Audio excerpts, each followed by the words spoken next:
भीष्म जी सरसैया पे पड़े हुए थे। महाराज युधिष्ठिर ने जब प्रश्न किया और भगवान ने भी प्रोत्साहित किया भीष्म जी को कि उत्तर दीजिए, तब भीष्म जी ने उपदेश शुरू किया। तो द्रौपदी जी ने हंस दिया। भीष्म जी ने कहा, हंसी क्यों बच्चा? तो उनका, पितामह ये प्रवचन मुझे आज अच्छे नहीं लग रहे आपके, क्योंकि सभा में चिल्ला चिल्ला के मैं पूछ रही थी जब मुझे लाया जा रहा था कि महाराज युधिष्ठिर अपने को पहले हारे हैं या मेरे को। सब सभा में बैठे आप भी थे और मुझे भरोसा था कि अगर आप खड़े हो गए और बोल दिए तो मेरी वो दुर्दशा ना होती जो हो रही थी। बाल खींच के एक वस्त्र रजस्वला में सभा में घसीट के ले, आप कुछ नहीं बोले थे। कहां गया ये धर्म का ज्ञान का उपदेश आपका? तो उन्होंने कहा, बेटी मेरी बुद्धि भ्रष्ट हो गई थी।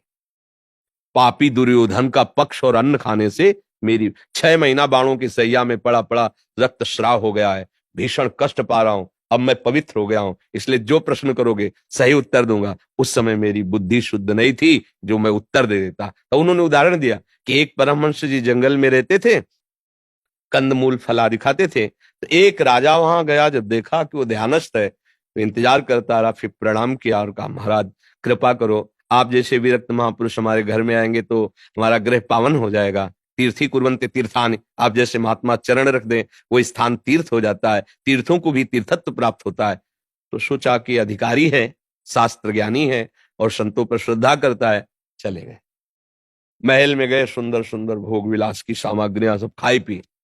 शास्त्र निषेध करता है, राजन्न का निषेध करता है। वैरागी को उतना ही सात्विक पदार्थ भगवान को अर्पित करके अल्पाहार लघुहार, जिसमें आप ब्रह्मचर्य रह सके, आपकी बुद्धि शुद्ध रह सके, मतलब जैसे रजोगुणी पुरुष पाते हैं वैसा निषेध किया गया। ऐसा नहीं मनमानी तुम खाओ पियो तो तुम्हारी बुद्धि भजन में लग जाएगी।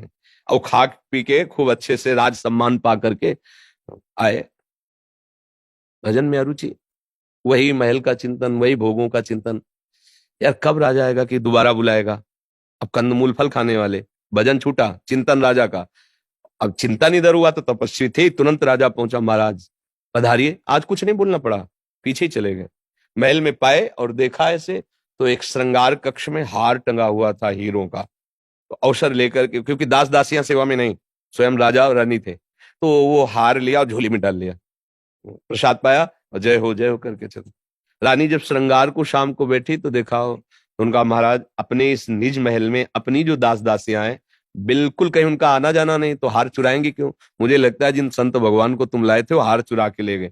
उनका, ऐसा मत कहो, हमारे देश के पावन पवित्र संत तुम्हारे हार को क्या करेंगे? तो उनका, महाराज आप कुछ भी कहो, मेरा दृढ़ विश्वास है कि हार आपके संत ले गए। बोले हम दूसरा बनवा देंगे, आप शब्द मत उच्चारण करना। अब 5-7 दिन के बाद उन्होंने फल लाने के लिए झोली में हाथ डाला तो हार देखा, तो ये क्या, मेरी बुद्धि भ्रष्ट हुई, मैं इसे क्या करूंगा? अरे मेरे से तो अपराध बन गया। हार लिया और वहीं से चिल्लाते हुए राज दरबार, महाराज मैं चोर हूं, मैंने आपके महल से हार चुराया। बोले, महाराज बस आपकी परीक्षा के लिए मैंने हार आपकी झोली में डाला था, आप तो संत हैं। क्योंकि सभा के हृदय में संतों के प्रति दोष बुद्धि हो जाएगी, इसलिए धर्मात्मा राजा ने तत्काल बात बदल दी। चलो महाराज, महल ले गए और कहा, महाराज आप ही चुरा ले गए थे, आप ही वापस करने, और मेरी समझ में नहीं आया। तो बोले, जिस दिन आपका अन्न खा के गए उस दिन से मेरी बुद्धि भ्रष्ट हो गई। राजन्न के कारण मेरी स्वर्ण चोरी करने की, रत्न चोरी करने की प्रवृत्ति जागृत हुई।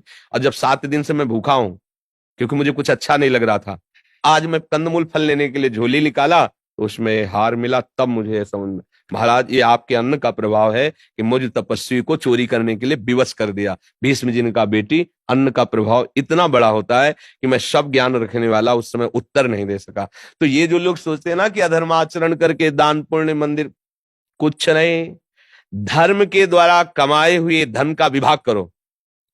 एक मूल के लिए जमा करो, एक परिवार के पोषण के लिए जमा करो, एक आगामी व्यापार की उन्नति के लिए, और उसका कुछ भाग गरीबों की सेवा, गौ सेवा, अनाथ है, बीमार है, कोई संत महात्मा भूखा प्यासा, अतिथि सेवा, ये शास्त्र विधान है धर्म के कमाए हुए से। जिन लोगों का ये कहना ना कि अधर्म में इतने % दे दो, तो दोनों एक ही बात है, अंतर नहीं है, एक ही बात है, मतलब वो एक ही डिपार्टमेंट है। नहीं तो धर्म ऐसा कभी आदेश नहीं करता कि तुम हिंसा करो, पापाचरण, चोरी करो और दान कर दो तो तुम परम पवित्र सुख हो जाए। ऐसा कभी नहीं, कहीं नहीं, किसी